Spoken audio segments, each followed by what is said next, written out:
75 दुर्योधन का मान मर्दन। इस अध्याय में राजसूय यज्ञ के भव्य समापन तथा राजा युधिष्ठिर के महल में राजकुमार दुर्योधन के मान मर्दन का वर्णन हुआ है। महाराज युधिष्ठिर के राजसूय यज्ञ के समय उनके अनेक संबंधियों तथा हितैषियों ने आवश्यक सेवाएं करके उन्हें प्रसन्न करने का प्रयास किया। जब यज्ञ पूर्ण हो गया तो राजा ने पुरोहितों, उच्च सभासदों तथा अपने संबंधियों को सुगंधित चंदन लेप, फूल मालाओं तथा उत्तम वस्त्रों से अलंकृत किया। तत्पश्चात सारे लोग यमुना नदी के तट पर यज्ञ के बाद स्नान कृत्य संपन्न करने गए, जो यजमान के यज्ञ की अवधि के समापन का सूचक है। इस अंतिम स्नान के पूर्व पुरुषों तथा स्त्रियों ने जल क्रीड़ा का आनंद लिया। सुगंधित जल तथा अन्य द्रव से छिड़के जाने के कारण द्रौपदी तथा अन्य खरियां अत्यंत सुंदर लग रही थीं और उनके मुख सलज हास्य से चमक रहे थे। जब पुरोहित गण अंतिम अनुष्ठान संपन्न करा चुके तो राजा तथा उनकी रानी श्रीमती द्रौपदी ने यमुना में स्नान किया। तत्पश्चात वर्णाश्रम धर्म के मानने वाले वहां पर उपस्थित सबों ने स्नान किया। युधिष्ठिर ने नए वस्त्र पहने और विद्वान ब्राह्मणों, अपने परिवार वालों, मित्रों तथा हितैषियों की यथोचित पूजा की और उन्हें त्रिविध उपहार दिए। तत्पश्चात सारे अतिथि अपने अपने घरों को विदा हो गए, किंतु राजा युधिष्ठिर अपने प्रियजनों के आसन वियोग से इतने चिंतित थे कि उन्होंने अपने कई संबंधियों तथा कृष्ण समेत अनेक घनिष्ठ मित्रों को इंद्रप्रस्थ में कुछ दिन और रुके रहने के लिए बाध्य कर दिया।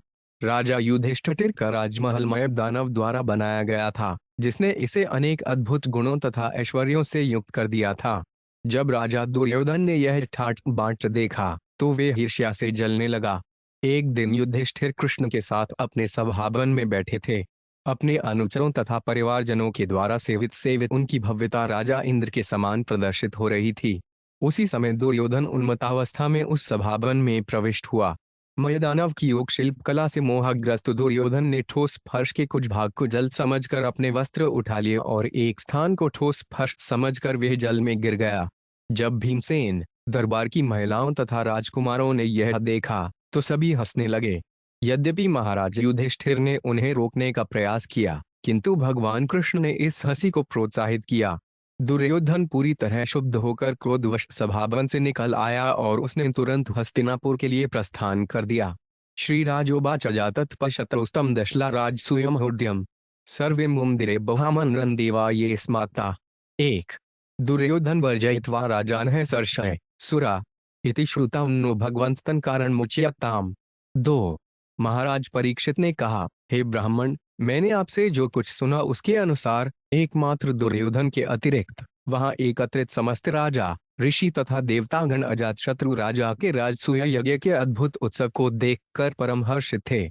हे प्रभु, कृपा करके मुझसे कहें कि ऐसा क्यों हुआ।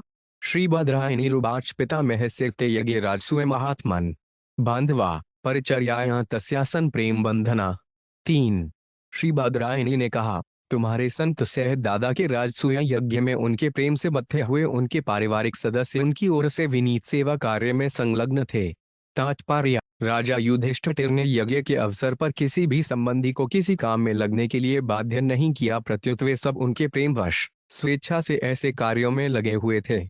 भीमो महान साध्यक्षोधनाध्यक्ष सुयोधनय सहदेवस्तु पूजायानुकूलोद्भव्य साधने। 4 गुरु शुश्रूषणे जिष्णु कृष्ण पादावनेजने परिवेशने द्रप दिराकर्णो दाने महामना। 5 युय उधानो विकर्णष्ण हार्दिक्यों विदुरादय बाहलिक पुत्रा भूर्याद्य ये च संतर्दनाद्य। 6 निरूपिता महायजे नाना कर्म सुप्ते तदा प्रवर्तन्ते सम्राजेंद्र राज्ञ प्रिय चिकीर्षभ। 7 भीम रसोई की देखरेख कर रहे थे, दुर्योधन कोष की देखभाल कर रहा था और सहदेव अतिथियों के सादर स्वागत में लगे थे। नकुल सारी सामग्री जुटा रहे थे, अर्जुन गुरुजनों की सेवा में रत थे, जबकि कृष्ण हरेक के पांव पखार रहे थे। द्रौपदी भोजन परोस रही थी और दानी कर्ण उपहार दे रहे थे। अन्य अनेक लोग यथा युयुधान, विकर्ण, हार्दिक्य, विदुर, भूरिश्रवा तथा बाहली के अन्य पुत्र एवं संतर्दन भी उस विशाल यज्ञ में विविध कार्यों में स्वेच्छा से लगे हुए थे। हे राजश्रेष्ठ, उन्होंने महाराज युधिष्ठिर को प्रसन्न करने की अपनी उत्सुकता से ही ऐसा किया। ऋत्विक सदस्य बहुवित्सु सुहत्तमेषु स्विष्टेषु नृत्समरहन् दक्षिणाभि चैडे च सात्वतप्तेश्वरणं प्रविष्टे चक्रुस्ततस्त्वभूतस्नप्मंजुनद्याम्। 8 जब सारे पुरोहित, प्रमुख प्रतिनिधि, विद्वान संत तथा राजा के घनिष्ठ हितैषी मधुर शब्दों, शुभ उपहारों तथा विविध भेंटों रूपी दक्षिणा से भली भांति सम्मानित किए जा चुके, और जब चिदिराज सात्वतों के प्रभु के चरण कमलों में प्रविष्ट हो चुका, तो दैवी नदी यमुना में अभद्रित स्नान संपन्न किया गया। तात्पर्य: प्रमुख अतिथियों को दिए गए उपहारों में बहुमूल्य आभूषण भी थे। मृदड़ षड्भुपण वशधुंधुर्यान गोमुखा वादित्राणि विचित्राणि नेद्राभूतोत्सवे। 9। अवभश्रिद्ध स्नानोत्सव के समय अनेक प्रकार के बाजे बजने लगे, जिनमें मृदंग, शंख, पणव, धुंधुरी, आनक तथा गोमुख थे। नार्तक्यों नृतु इष्ठा गायिका यूथ शो जगो वीणा वेणुत लोजनादस्तेषा सदिवमस्पृशत। 10। नर्तकियों ने अत्यधिक मुद्रित होकर नृत्य किया, गायकों ने सामूहिक रूप में गाया और वीणा, वंशी तथा मंजीरे की तेज आवाज बहुत दूर स्वर्गलोक तक पहुंच गई। चित्रध्वज पताका भी स्वलड्डू तैर भटिर भूपा नरेन्द्र। 11। तब सोने के हार पहने हुए सारे राजा यमुना नदी की ओर चल पड़े। उनके साथ रंग बिरंगे झंडे तथा पताकाएं थीं, और उनके साथ साथ पैदल सेना एवं शाही हाथियों, रथों तथा घोड़ों पर सवार सुसज्जित सिपाही थे। यदुसुगे काम्बोज कुरु के कोशला कंपयन तो भरुव सैन्यमानपुर हेसरा। 12। जुलूस में यजमान युधिष्ठिर महाराज के पीछे पीछे चल रही यदुओं, सूंजों, काम्बुजों, कुरुओं, केक्यों तथा कोशलवासियों की समुज्जित सेनाओं ने धरती को हिला दिया। सदस्यर्तिग्शविरेजष्ठाब्रह घोषेन भूयसा देवर्षि पितृगंधर्वास्तुष्टुतु पुष्पवर्षिण। 13। सभासदों, पुरोहितों तथा अन्य उत्तम ब्राह्मणों ने जोर जोर से वैदिक मंत्रों का उच्चारण किया, जबकि देवताओं, ऋषियों, पितरों तथा गंधर्वों ने यशोगान किया और फूलों की वर्षा की। स्वलनकृता नरानार्यों गंधस्रग्भूषणांबरे विलिम्पन्थियोड्भिसिद्धन्त्यो विधुर्विविधेरसे। 14। चंदन लेप, पुष्पमालाओं, आभूषण तथा उत्तम वस्त्र से सजित सारे पुरुषों तथा स्त्रियों ने विविध द्रवों को एक दूसरे पर मलकर तथा छिड़कर खूब खिलवाड़ किया। तेलगोर सगंधोदहरिद्वासांध्र कुडुमय पुंभिलिप्ता प्रलिम्पंथियो विजयहरवार्योषितय। 15। पुरुषों ने 12 अंगनाओं के शरीरों को बहुत सारा तेल, दही, सुगंधित जल, हल्दी तथा कुमकुम चूर्ण से पोत दिया, और पलटकर उन स्त्रियों ने पुरुषों के शरीरों में वैसी ही वस्तुएं दे पोती। तात्पर्य: श्रील प्रभुपाद ने इस दृश्य का वर्णन इस प्रकार किया है। इंद्रप्रस्थ के पुरुषों एवं स्त्रियों के शरीर विभिन्न प्रकार के इत्र एवं पुष्प तेलों से चुप पड़े थे। वे सभी सुंदर सुंदर रंगीन वस्त्र धारण किए थे और मालाओं, रत्नों तथा आभूषणों से अलंकृत थे। वे सभी उस समारोह का आनंद उठा रहे थे और एक दूसरे पर जल, तेल, दूध, मक्खन एवं दही जैसे तरल पदार्थों को फेंक रहे थे। कुछ लोगों ने तो इन पदार्थों को एक दूसरे के शरीर पर पोत डाला। इस प्रकार वे उत्सव का आनंद उठा रहे थे। वारांगनाएं भी आनंद विभोर होकर इन तरल पदार्थों को पुरुषों के शरीरों पर लगाने में जुटी थीं तथा पुरुष भी खत्तरियों के साथ उसी प्रकार कर रहे थे। सभी तरल पदार्थों से हल्दी एवं केसर में मिलाए गए थे, जिससे उसका रंग चमकदार पीला था।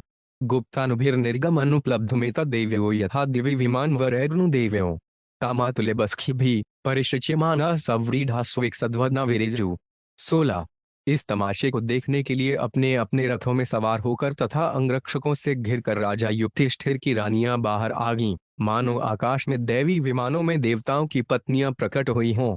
जब मेरे भाइयों तथा उनके घनिष्ठ मित्रों ने रानियों पर द्रव पदार्थ छिड़के, तो उनके मुख लजीली मुस्कान से खिल उठे, जिससे उनके भव्य सौंदर्य में वृद्धि हो गई। तात्पर्य: यहाँ पर जिन मेरे भाइयों का उल्लेख हुआ है, वे कृष्ण तथा उनके भाई गद तथा सारण हैं, और जिन मित्रों का उल्लेख है, वे हैं भीम तथा अर्जुन जैसे व्यक्ति ता देवरानुज सखीन शिशिचोटति भयक्लिनाम्बरा विवृत गात्र कुचोरु मध्या औत्यों के अपमुक्त कवराच्यवमान माल्या क्षोभम दुर्मलधियारुणिरिविहाराय। 17। जब रानियों ने अपने देवरों तथा अन्य पुरुष संगियों पर पिचकारियों से पानी दे मारा, तो उनके वस्त्र भीग गए, जिससे उनकी बाहें, स्तन, जांघें तथा कमर झलकने लगे। उल्लास में उनके जुड़े ढीले होने से उनमें बत्थे फूल गिर गए। इन मनोहारी लीलाओं से उन्होंने उन लोगों को उत्तेजित कर दिया, जिनकी चेतना दूषित थी। तात्पर्य: श्रील प्रभुपाद लिखते हैं कि शुद्ध नर नारियों के मध्य ऐसा आचरण आनंदप्रद होता है, किंतु जो लोग भौतिक रूप से कलुषित होते हैं, वे कामुक हो उठते हैं। ससप्राणुत्मारुड चदब नृक्ममालिनम व्यरोत्रत स्वप्ति भी क्रिया भी क्रतुरादेव। 18। गले की सुनहरी झालरों से युक्त उत्तम घोड़ों से खींचे जाने वाले अपने रथ पर आरूढ़ सम्राट अपनी पतियों के संग इतने भव्य लग रहे थे, मानो तेजस्वी राजसूय यज्ञ अपने विविध कृत्यों से घिरा हुआ हो। तात्पर्य, अपनी पत्नियों के साथ राजा युधिष्ठिर ऐसे लग रहे थे मानो अपने सुंदर कृत्यों से घिरा साक्षात राजसूय यज्ञ हो। पली समयाजाव भृशेश्वरित्वा ते तमृतुविज आचांतां स्नाप्य चक्रुड्राया से कृष्णया। 19। पुरोहितों ने राजा से पल्ली संयाज तथा अवबृद्ध के अंतिम अनुष्ठान पूर्ण कराए। तब उन्होंने राजा तथा रानी द्रौपदी से शुक्रद्रि के लिए जल आचमन करने एवं गंगा नदी में स्नान करने के लिए कहा। देवदुन्दुभ्यो ने दुर्नरतुन्दुभिः समम मुमुचु पुष्पवर्षाणि देवर्षि पितृमान्वा। 20। देवताओं की दुन्दुभियां मनुष्यों की दुन्दुभियों के साथ साथ बज उठीं। देवताओं, ऋषियों, पितरों तथा मनुष्यों ने फूलों की वर्षा की। सस्नुस्ततः सर्वे वर्णा भ्रमयुता नरा महापातक्यपि यत्तः सद्यो मुचेत किल्बिषात्। 21। तत्पश्चात विभिन्न वर्णों तथा आश्रमों से संबद्ध नागरिकों ने उस स्थान पर स्नान किया जहां पर स्नान करने से बड़ा पापी भी पापों के फल से तुरंत मुक्त हो जाता है। अत राजा अतिक्षौ में परिधाय स्वलड्डूत ऋपिक सदस्य विप्रादीना नर्चा प्रणाम्बराय। 22। इसके बाद राजा ने नए रेशमी वस्त्र धारण किए और अपने को सुंदर आभूषणों से अलंकृत किया। तत्पश्चात उन्होंने पुरोहितों, सभा के सदस्यों, विद्वान ब्राह्मणों तथा अन्य अतिथियों को आभूषण तथा वस्त्र भेंट करके उनका सम्मान किया। तात्पर्य, श्रील प्रभुपाद लिखते हैं, राजा ने न केवल स्वयं वस्त्र धारण किए और अपने आप को अलंकृत किया, अपितु उन्होंने सारे पुरोहितों तथा यज्ञ में भाग लेने वाले सारे लोगों को भी वस्त्र तथा आभूषण प्रदान किए। इस तरह उन्होंने सबों की पूजा की। बंधुज गया 3 रूपान मित्र सुहदो 5 अश्व सर्वशः अभिष्ण पूजामास नारायण प्रोनूप। 23।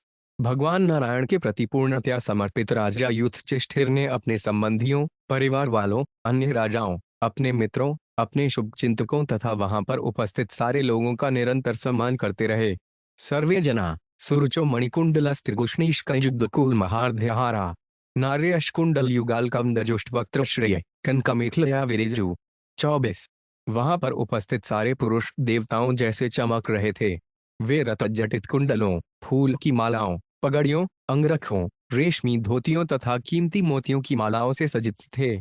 स्त्रियों के सुंदर मुखड़े उनसे मेल खा रहे कुंडलों तथा केश गुच्छों से सुशोभित हो रहे थे और वे सुनहरी करधनियां पहने थीं। अधर्त्वे जो महाशीला सदस्य ब्रह्मवादीन बहुक्षत्रियो विक्षुद्रा राजानो ये समागता। 25। देवर्षि पितृभूतानि लोकपालः सहानुगा पूजितस्तम ज्ञाप्य स्वधामानि अयुनुप। 26। तत्पश्चात हे राजनु, अत्यंत सुसंस्कृत पुरोहित जन, महान वैद्विक विशेषज्ञ जो यज्ञ साक्षियों के रूप में सेवा कर चुके थे, विशेष रूप से आमंत्रित राजागण, ब्राह्मण, क्षत्रिय, वैश्य, शूद्र, देवता, ऋषि, पितर, भूत प्रेत एवं मुख्य लोकपाल तथा उनके अनुयायीगण, ये सारे लोग राजा युधिष्ठिर से पूजे जाने के बाद उनकी अनुमति लेकर अपने अपने घरों के लिए प्रस्थान कर गए। हरिदास से राजर्षि राजसूयम हृदयम नैवा तृप्यन प्रशंसंत पिबन्मृत्युडमृतान्यथा। 27। वे उस राजर्षि तथा हरिसेवक द्वारा संपन्न अद्भुत राजसूय यज्ञ की प्रशंसा करते अघा नहीं रहे थे, जिस तरह सामान्य व्यक्ति अमृत पीते नहीं अघाता। तत्वयोश्चिशिरो राजा सुहृद संबंधी बांधवान प्रेम निवार्यामास कृष्ण च त्याग का त्रय। 28। उस समय राजा युधिष्ठिर ने अपने अनेक मित्रों, निकट संबंधियों तथा बांधवों को जाने से रोक लिया, जिनमें कृष्ण भी थे। प्रेम के वशीभूत युधिष्ठिर ने उन्हें जाने नहीं दिया, क्योंकि उन्हें आजतन विरह की पीड़ा अनुभव हो रही थी। भगवान पितत्राण्यवात्सी तत्प्रियंकर प्रस्थाप्य दुवीराश्व सांबादीश्व कुशस्थलीम। 29। हे परीक्षित, साम तथा अन्य यदुवीरों को द्वारका वापस भेजकर भगवान राजा को प्रसन्न करने के लिए कुछ काल तक वहां ठहर गए। इत राजा धर्मसुतो मनोर्थम हारुणवम सुदस्तरम समुतीरे कृष्णेन सिदुक्तज्वर। 30। इस तरह धर्मपुत्र राजा युधिष्ठिर भगवान कृष्ण की कृपा से अपनी इच्छाओं के विशाल एवं दुर्लभ समुद्र को भली भांति पार करके अपनी उत्कट महत्वाकांक्षा से मुक्त हो गए।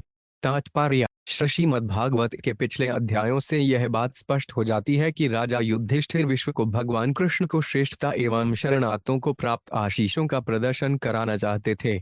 ऐसा करने के लिए ही राजा युधिष्ठिर ने राजसूय यज्ञ संपन्न किया, जो अत्यंत दुस्सह कार्य है।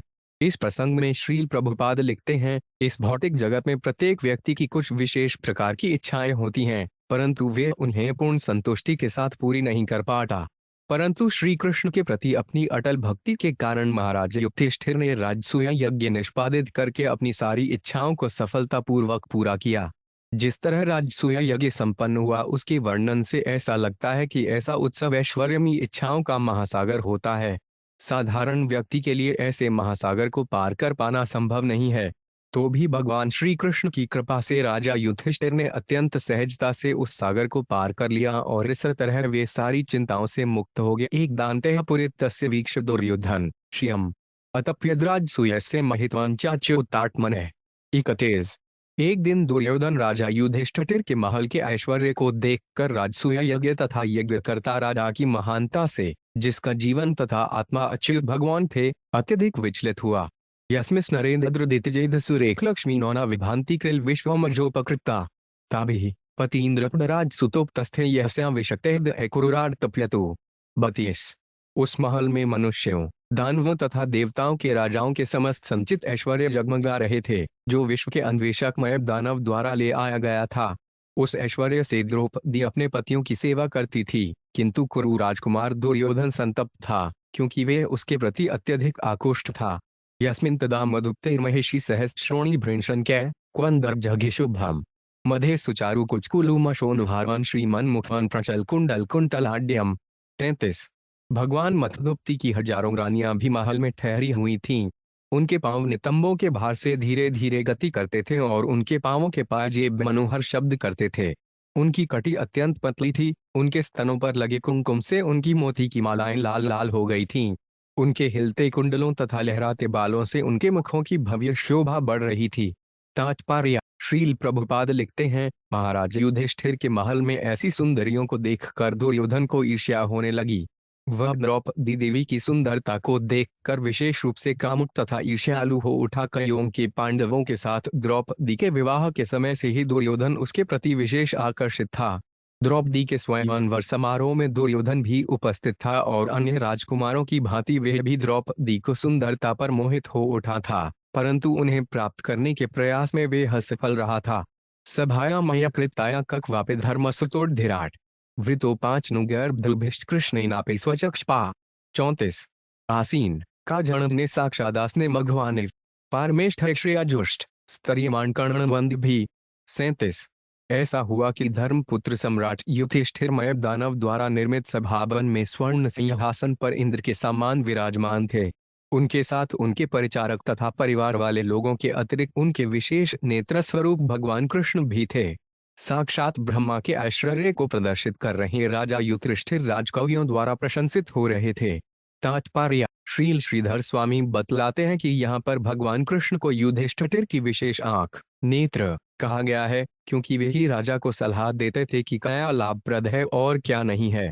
तनृप दुर्योधनो मानी परितो भ्रातृभिनप किरीट मालिन्य विषदपि हस्तः क्षिप्नुषा।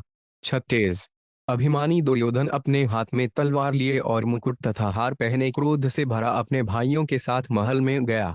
हे राजन, घुसते समय उसने द्वारपालों का अपमान किया। तात्पर्य: श्रील प्रभुपाद लिखते हैं कि दुर्योधन सदैव ईर्ष्यालु तथा क्रुद्ध रहता था, इसलिए थोड़ी सी उत्तेजना पर वह द्वारपालों से तीखेपन से बोला और क्रोधित हो गया। स्थलेन भयगृहना हस्त्रांतां जलमत्वा स्थले डपतत् जलेन स्थलवत् श्रांत्याममाय विमोहित।